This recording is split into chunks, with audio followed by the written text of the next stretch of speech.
Thank you very much, Hanan Ashrawi, for this excellent, illuminating lecture. I really think this was an outstanding contribution to help our understanding here, because you were bringing together, historical depth with political recent analysis.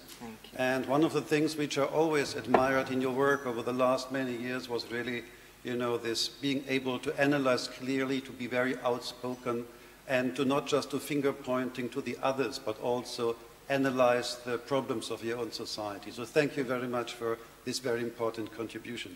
My pleasure.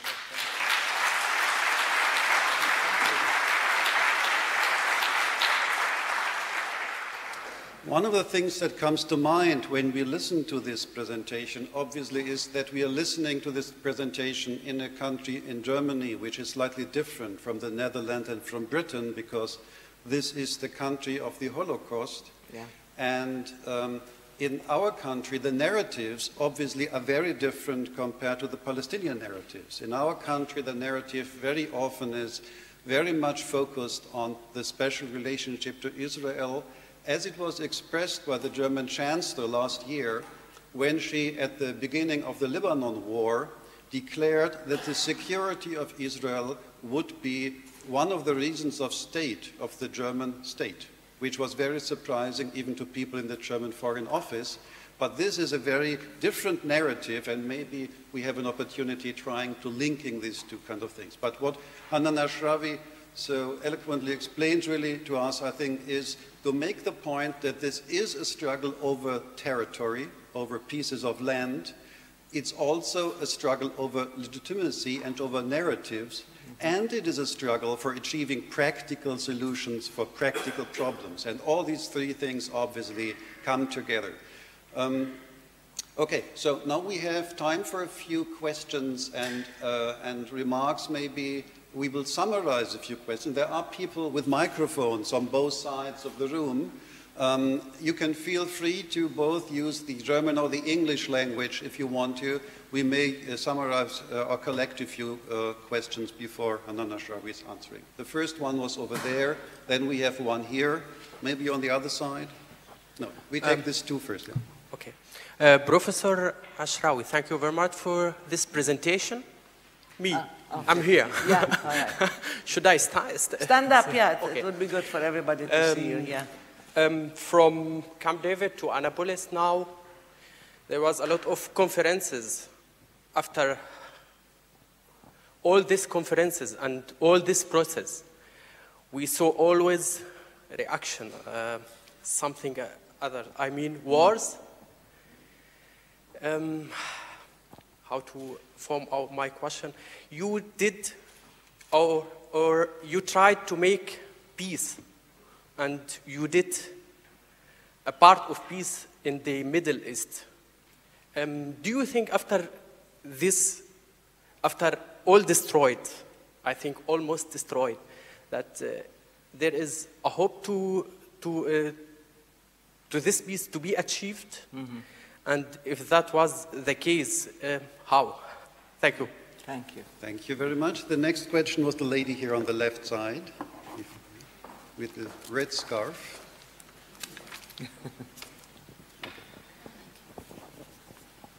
First, I want to say that I agreed with everything you said. And I especially agree with what you said about religious states. I also don't believe that they work or that they should be. But do you think that if Israel was not a religious state, that the Jews could continue to have a safe homeland? Thank you. The next question was just in the middle of the left side. I'm not sure whether you can reach him. Yeah, just in the middle. Nobody from the right side of the room? No. I want to be balanced here, you know. Yeah. Yeah. Well, there are very serious questions being asked, so and comments. Yeah, okay. I would like to ask you whether you think that the Arab countries, with their military intervention in 1948 and 1967, have contributed to the Palestinian problem. Mm-hmm. Would you like to answer? Okay. First of all, I understand the skepticism about conferences and about having yet more meetings and more meetings in order to bring about peace, and there is no peace. And after every effort, there is a sense of letdown, and we see the dynamic again regressing into further conflict and further violence. I understand that. And most people ask, how come you still believe that peace is possible? I'll tell you why. Peace is a very noble endeavor, and I said it takes courage to pursue it. And because the mechanisms have been flawed, and because the will has been lacking, it does not make that objective any less noble. 1. 2, I do not believe there is a military solution. I don't think so. I think the only real solution has to be a political, legal, peaceful, negotiated solution. That's the only way we can resolve this. The Israelis are not going to defeat the Palestinians. They're not going to throw us into the sea. We're not going to disappear. They're not going to carry out transfer. They may make life miserable for us, and they have. And they have transformed us into population centers, totally isolated, and created a reality that is almost intolerable for the Palestinians. And yet, we have not disappeared, and we have not given up. Actually, some feelings of despair translate themselves into extreme action, into desperate acts and desperate deeds, and that we don't want. So I believe that we still have to strive for peace, but not just any peace. I talk about the requirements of peace as being legal and just and capable of transforming realities on the ground. Without legality and law, without justice, and without the impact on people's lives, there can be no peace. We don't need, as I said, any more principles, abstractions, or even meetings. We didn't even need Annapolis. Generally, American administrations, towards the end of the term, decide that they have to do something about this. And once presidents and secretaries of state leave office, then they speak very openly about the injustice of the Palestinians, done to the Palestinians. But when they're in office, they don't do anything about it. However, we must continue to keep challenging the forces of war, of darkness, of subjugation, of oppression, and I think the momentum for peace is the only way to keep this going. And whenever there's a chance, we have to keep exploring. Our problem was a combination, a convergence of internal weaknesses and external factors that have constantly undermined the peace process. And 2, the fact that there was a misconception by the hardliners in Israel that they could maintain an occupation that was safe and pleasant, or that they could put security before peace, military security, or that they could break the will of the people, and so on. Now they're beginning to realize it's not going to happen. This has been very painful, but I will not give up. And I don't think we should, just because, as I said, the mechanisms have been flawed and the road to peace has been very difficult and full of obstacles. We'll keep challenging, we'll keep trying. And I hope you try with us, don't give up. As far as not having a religious state, I agree, and I agree that states, you're the one who asked the questions, yes, should not be based on religion. Now, this is a discussion in post-Zionist literature. It's very important to read it, whether Zionism is based on a religious ideology, can be the means, the defining principle for statehood or not. And can Israel be a real democracy if it is exclusive and if it's only for Jews? This is the real question. Yeah. This is something that the Israelis have to answer. Do they want an anachronistic state, a 19th century state, exclusive? Or do they want to open up and have a state that will be a state for its citizens, have good relations with the rest of the states in the region? This is a question they must decide. As far as I'm concerned, I still adhere to the two-state solution, even though there are many Palestinians and some Israelis who are talking about the one-state solution. I don't think the one-state solution will work. No, what I think will work is the two-state solution with territorial lines, and then once we are equal to everybody else, as Palestinians in our state, we can re-engage as equals. Then we can redefine regional relations with Israel, with Jordan, with Egypt, with other countries. I mean, Europe has been moving towards more regional defining principles. I don't see why the Arab world or the Middle East should not be moving towards the end of the nation state as a separate entity, perhaps, and more in terms of cooperation and so on, and regional realities. But to do that, we have to end one source of injustice, victimization, and a sense of grievance, and move beyond that. And to think, as I said, outside the box means we have to end this control of the conflict and the occupation over our mindsets and realities, and therefore think strategically and think creatively in terms of new relationships. I personally do not want to see a state based on religion. It's my choice. And I will struggle to have Palestine a tolerant, inclusive, pluralistic state where you are free to be Christian, Muslim, Jewish, atheist, whatever you want to be, Buddhist. It's your business. I don't think the state should define your personal beliefs or character.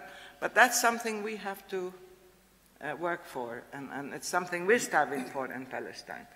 In Israel, they have this internal debate, but I think the post-Zionists, the new historians and so on, are raising very serious issues, and the Israelis have to answer this.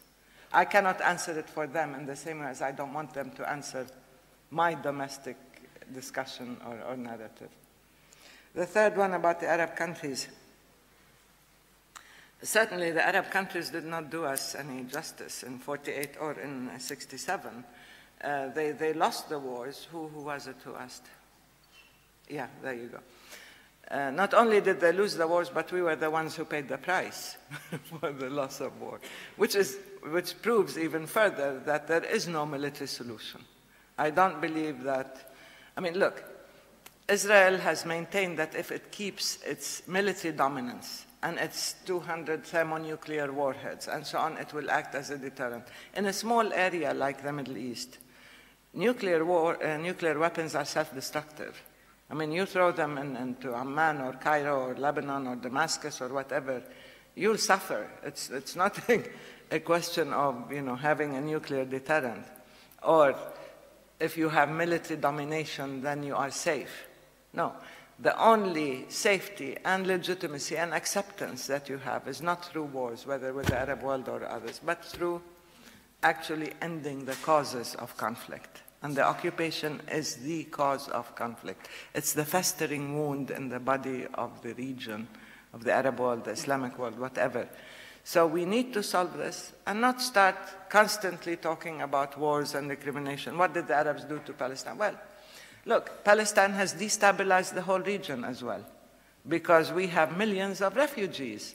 Can you imagine if you have suddenly, 60% of your population became refugees, which is what happened to Jordan, for example.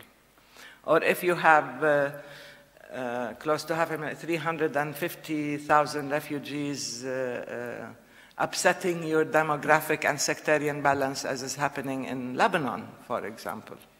And they're without any rights, civil rights and so on. So this is an issue that has to be resolved for the Arab world, for the neighboring countries, for the region, for Israel, and for Palestine. But wars have only made the situation worse. The Arab regimes, especially those close to the West, were always accused of being afraid of a Palestinian state, because the Palestinians have been baptized by fire. They're not afraid of anybody. And once we have our state, it will be a democratic state, and this will challenge the control of the regimes. This was in the old days. Now they're beginning to realize that, no, one way to unleash their resources, as I said, and their energies is not to have more wars and instability and so on, but actually to resolve the Palestinian question in a just way so that there will be stability and development. Otherwise, the simplistic polarization of extremism will tear the Arab world apart, and we will have more self-destructive wars. There's no military solution. So the Arabs, no, have not done us a big favor, we know that, but we are beyond recrimination. What we need to do is move into a future where mutual benefit, interdependence, good, positive neighborly relations will replace hostility, distrust, and occupation. Thank you. Now, we have to relax a little bit because we have a reception outside waiting. I would say we take 2 additional short questions because there have been some raised hands before. and then we have to break up and continue our discussion outside at the reception. I think you have been first, and then I think the guy on your side was first. I think you have to leave. Do we have a microphone? I remind you, you have a plane to catch. I know, but you know. I talk too much. No. Okay, I'll try to. Okay. So welcome here in the University of Duisburg. Actually, it's the same question related to the religious issue. Palestine, we all know that the Christ was born in Palestine in the West Bank. What about if a group, exactly like what happened in 1889, a group of Zionists formed the same way and of Christians, and they claim also that they all want to migrate to Palestine? Do we as Palestinians have to resolve all the people who are Christians and anybody who convert to Christianity and take them in Palestine and make compromises and give them what's left of our land? Thank you very much. The final question was the person in front of you. Yeah. No? Okay, go ahead if the other one doesn't want to. Yeah. No, you go ahead. Yeah. First of all, excuse me about my weak English. I will try to explain my question. If you want to, you can do it in German, so you have a choice. Yeah. He will interpret. Yeah. I won't understand, but he will interpret. I'll speak in English. I think there are existing two visions of peace. The vision of the Palestinian to build the Palestinian state in the borders of 1967 and West Jerusalem as a capital and the right to return of the refugees. And the second vision is the vision of the Israelis and the vision of the Godfather, Mr. George W. Bush, to build a Jewish state, a pure Jewish state. And the meaning of that is that not only to refuse the right to return to the refugees of the Palestinians, but it means to build a state without another peoples as Jews. That means maybe to transfer the Palestinian and the not Jewish people in the kernel of the state of Israel. Are you still optimistic to achieve a peace between Palestinians and Israelis? Okay. The first question, I don't know if I got it. I mean, you think that because there was a movement to bring all Jews to Palestine and to consider Palestine a homeland for the Jews, do we all have to become Christians? Yeah, the Basel Conference, yes. Jews decide to choose Palestine to be the place for all the Jews. Yeah. Anybody whose his religion is a Jew. Yeah, I know that.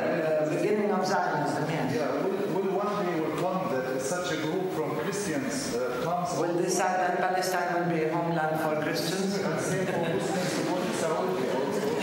Anybody who converts Islam to have the right to live in Saudi, support Saudi Arabia. That's why I'm telling you these attitudes. No lecture, please. No, I understand what you're saying. That's why I'm saying religious affiliation does not give you the right to exercise sovereignty, nor do you create states on the basis of religious affiliations. So, I mean, if we're going to do that, then what happens to the Vatican? What happens to Palestine? Because most, if not all, religious places, Christian places, are in Palestine. The Holy Sepulchre is in Palestine, all the different, I mean, the life of Jesus is in Palestine anyway. So what happens? I mean, if you think that belonging to a religion gives you the right to exercise sovereignty or to build your own state, then the whole world would be reorganized. But now, there is a problem that, this is something we probably related to the earlier question, is that there are many Jews who tried to transform Judaism from a religion into a national identity. I've had this argument with many Israelis in the peace camp who say that this is no longer a religion. Judaism has become a national identity. I say if it is a national identity, then it means that no Jew can take office in any other country. That means that, you know, if then you are guilty of dual loyalty. If it's a national identity, it means you're a foreign national taking office in another country, in another government. They say, no, no, that's anti-Semitic. Well, how is it anti-Semitic? You have to decide. It's not a religion when you want it to be and a national identity when you want it to be. You have to decide. This is something that they have to resolve. I certainly do not believe that states in the 21st century can be formed and based, and national identities can be formed and based on religious affiliation. States should be the organizing principle for all their citizens in order to protect their lives, their property, and so on, and to maintain and to serve these citizens and to coexist with other states. I mean, it is probably an anachronistic mode of, but it is an organizing principle. So, no, I don't think we can resolve it by doing the same, by saying, okay, we want to let all the Christians form their own ideology and come and take over Palestine, or all the Muslims form their own ideology and come and take Mecca or whatever. No, or Palestine even, since it's a holy place for all religions. What makes you think that non-believers don't want to organize themselves also over a state? So that's, now the two visions of peace, you are right, that we still are trying to get a two-state solution on the basis of the 67 lines, borders. And I do know that in talking about Israel's right to exist as a Jewish state, and in George Bush's speech at Annapolis, where are you? He twice talked about it, because the Palestinian delegation refused to use that formulation. George Bush decided to give the Israelis this formulation.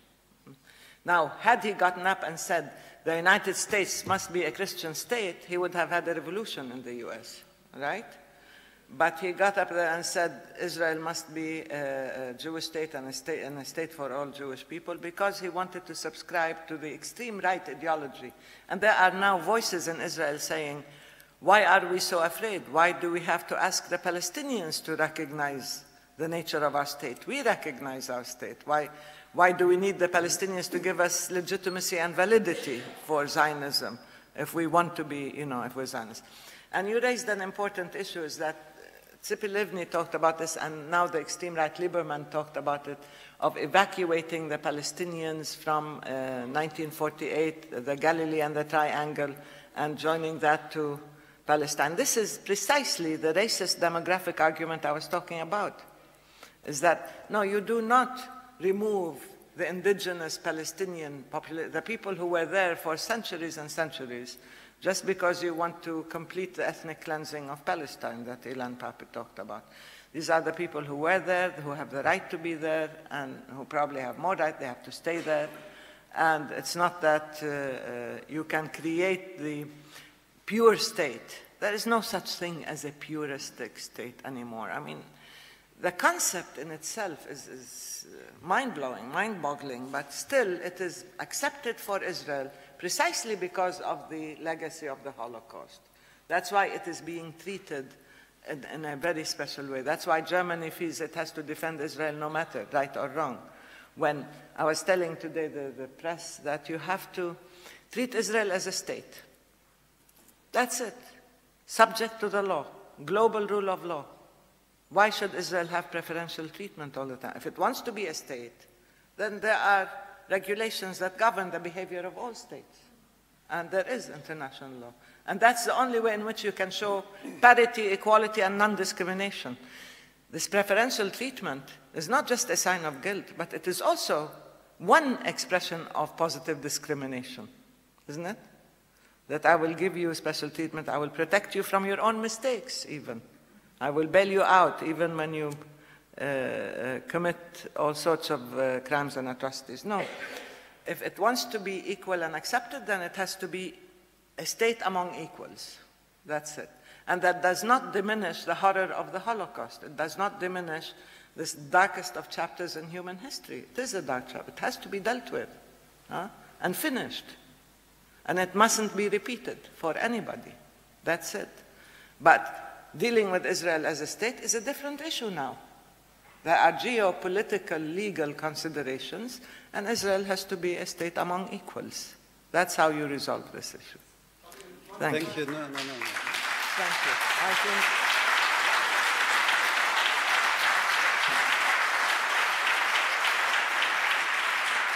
thank you very much. Thank you very much indeed. I would be tempted to make a few remarks myself, but for humanitarian reasons I will spare you. I want to thank again, Professor Hanan Ashrawi for being here. I was a student when I was a bit younger than today at this university, and now I'm teaching here, and I feel really very glad and very honored that you have been joining us here. Thank you very much for being here and for your wonderful presentation. Thank you very much.